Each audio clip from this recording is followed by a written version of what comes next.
Hey everyone, welcome back to my channel.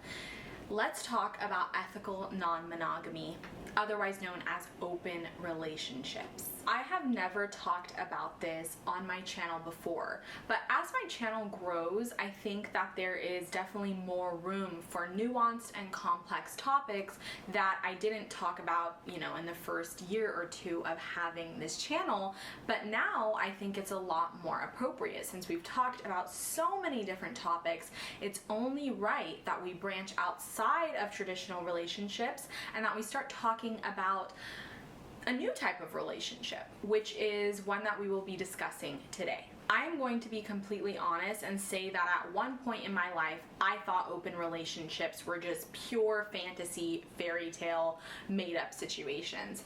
But after reading several books on the topic and even talking to somebody in an open relationship myself, I have gained a much better understanding of the dynamic.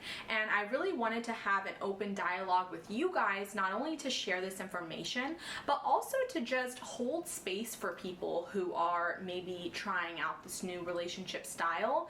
And I also just want everyone to be very respectful and kind, because we are all allowed to have our own beliefs about love. At the end of the day, love is love, and I think that we should all be able to love whoever it is that our heart desires. And I actually think that people who are embarking on this journey of ethical non-monogamy actually have a lot of courage, because they're kind of stepping outside of the grain and doing something that's different from societal norms. And I think that that should always be praised, because society always tries putting us in this box, and a lot of people tend to feel caged in. That's why they stop kind of following the path that society has set in stone for us, whether it be going to college or getting married or having children. So this is just another one of those things that as time evolves, people are going to come up with dynamics that work for their benefit, more freedom to them. So let's just get right into this topic, because there's a lot to go over today, and I really want to make sure that I lay everything out for you guys, and I also want to define what ethical non-monogamy is. I want to raise awareness on the facts, because a lot of people just label those who practice ethical non-monogamy as serial cheaters, or they're just scared of commitment, and there's a lot of kind of these bad words that goes around identifying and labeling these people. Isn't it interesting though how every time someone kind of steps outside of the box and chooses a different path than the one that society has set out for them, they're always met with resistance? I don't know. It's just one of those things that kind of make me ponder, because I'm like, why are we so against people making decisions that make them happy? Let's first start off by talking about what is non-ethical monogamy. Well, in order to understand ethical non-monogamy, we first need to understand what monogamy is. Now, monogamy is when two people commit to one another and they are in a loyal relationship or marriage. Most people nowadays practice monogamous relationships, but that has not always been the case. There are other cultures, even in this day and age, who practice polyamory. And polyamory is when you are dating multiple people, or you are in a relationship with more than one person. Now, monogamy is kind of the traditional, right? It's what we're most accustomed to. It's what we see most of our parents doing. And I think in our minds, it's become the correct route, the accepted route. And anyone who kind of steers away from that is a rebel, right? They're like committing sin because they're not following this path. So if someone does not align with this principle of monogamy, they can choose to be ethically non-monogamous. And that is making an ethical decision to not be monogamous. It's basically exactly what it sounds like. They are being upfront and honest with their partner, and they're telling them, we can date, but I'm going to be dating other people and you are free to do the same. So there are so many different kind of dynamics within ethical non-monogamy, but we're going to cover two today. And I'm going to throw up a chart, show some definitions, just so you guys have a better understanding, because I know it can get quite confusing. So The two that we're going to focus on is polyamory and open relationships. So polyamory, just think of the word. Mono is one, right? Poly is several, more than one. So polyamory means that you are in a relationship with multiple people. Now, people automatically hear that and they're like, oh my God, that's crazy. Think about it. Everyone does it when they're single. At one point in your life, in my life, we have been polyamorous, right? It just means we're dating more than one person. I even on my channel preach that you should date multiple people while you're single. This makes dating a lot more strategic because you're able to sift through matches and you're able to select the person who is the best out of the bunch, right?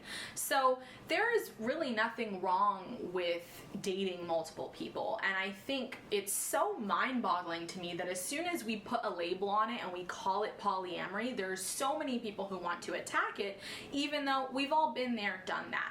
Now, open relationship is kind of a step further from polyamory because in an open relationship, there is kind of a sense of a partnership between two people, but both of them are free to have their own separate relationships. So polyamory is just kind of dating multiple people, while being in an open relationship means you're in a relationship, but it's just open. So you and your partner are able to, interact and see other people without it being considered cheating. This is not a free-for-all because I know that as soon as people hear about open relationships, they think it's just utter chaos and everyone's hooking up with everyone, but that is actually not the truth. There are still rules set in place for ethically non-monogamous couples, and I want to talk about some of those rules. So obviously, this is going to be different from dynamic to dynamic, but a lot of them have rules when it comes to hooking up with friends. So for instance, maybe they're not allowed to have a relationship with someone that they are both friends with, right? Because that would kind of be weird or awkward. So they're allowed to have a relationship with someone outside of their social circle.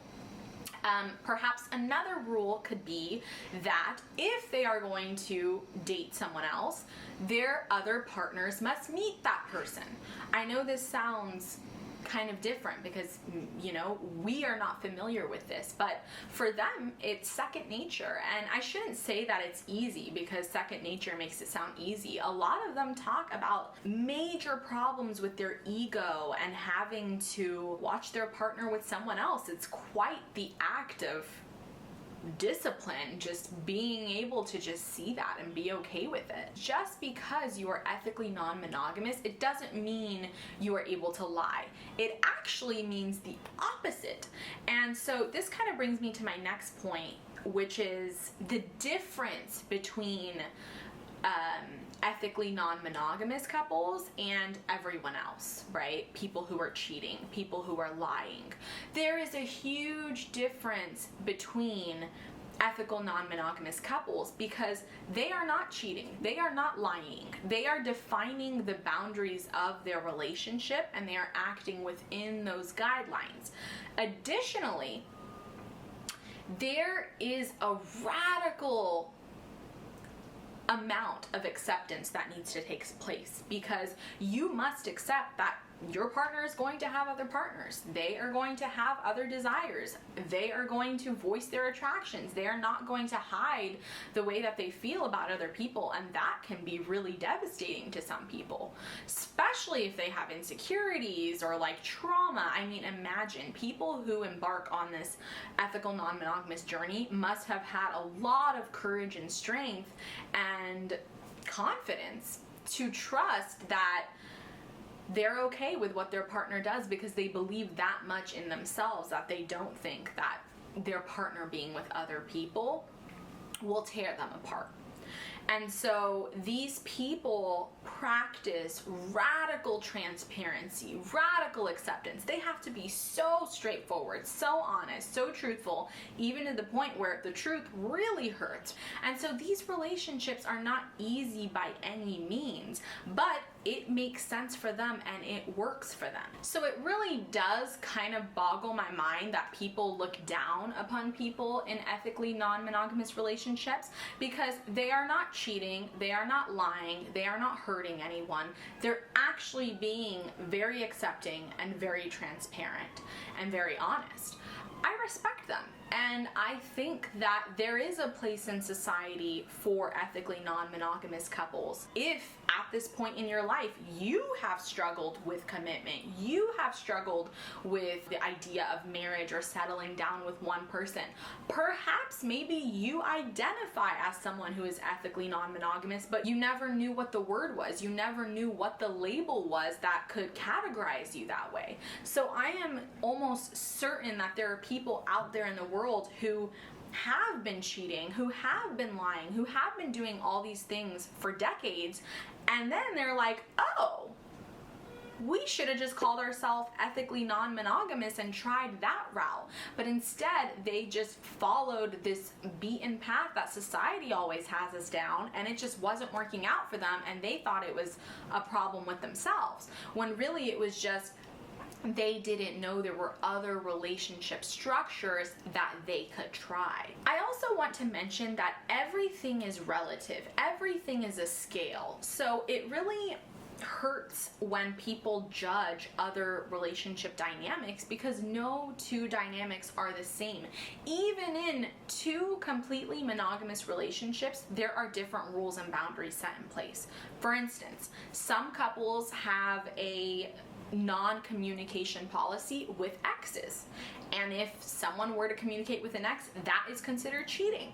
For other couples, if they tried drugs or if they did something like that, that would count as cheating. For some couples, flirting is not considered cheating, but physical intimacy is. So remember that everything is relative and everything is within a scale. Like, even from what I've found out within this ethical non-monogamy, there's a scale even there. They have their own sets of guidelines and rules to abide by. And I think that it is a lesson for all of us in the world to just be less judgmental of other people who decide to live differently from us, and instead to learn, to actually listen to them, hear them. What do they have to say? Why did they embark on this journey? What makes ethical non-monogamy attractive? What made it beneficial to them in their life? This video is educational in a sense. It's also to raise awareness, but it's also to recognize that there are other relationship styles out in the world. Monogamy is not the only relationship option. Marriage isn't the only destination. There are so many things to choose from now more than ever. Like, we have evolved as a society to become a lot more accepting than before, and now more than ever we are allowed to live our life the exact way we want to. Whether it's in love, whether it's in our careers, whether it's online, at the end of the day, we should be very appreciative for how far we've come as a society, so that people are able to do what's best for them, whether it be ethical non-monogamy or polyamory or an open relationship or monogamy. I think that each relationship dynamic has its own pros and cons, and you really do need to weigh out the benefits and drawbacks of each before you truly decide which category suits you. So I recommend all of you to do more research on this topic if it's something that resonates with you. I know there's an author by the name of Esther Perel. She has a lot of, good information on this topic. She has a book, Mating in Captivity, which was the first time that I was presented with the information. And there are other links and resources that I can attach below. I know that I follow a few people on Instagram who are in an ethical, non-monogamous, actually marriage, so that is very interesting. And I actually know someone in my personal life who is in an open marriage. So the more you learn, the more your eyes open, and the more you realize that it's a lot more common than I thought. So that concludes today's video. I would love to hear your guys' thoughts down in the comment section below. Have you heard of ethical non-monogamy before this video? Do you know anyone who's in an open relationship? I am intrigued to hear your answers. Anyways, just remember to stay kind to one another, respect one another. We are all entitled to our own beliefs and our own ways of living and loving. I hope you guys have a great rest of your day, and I will see you all very soon. Bye!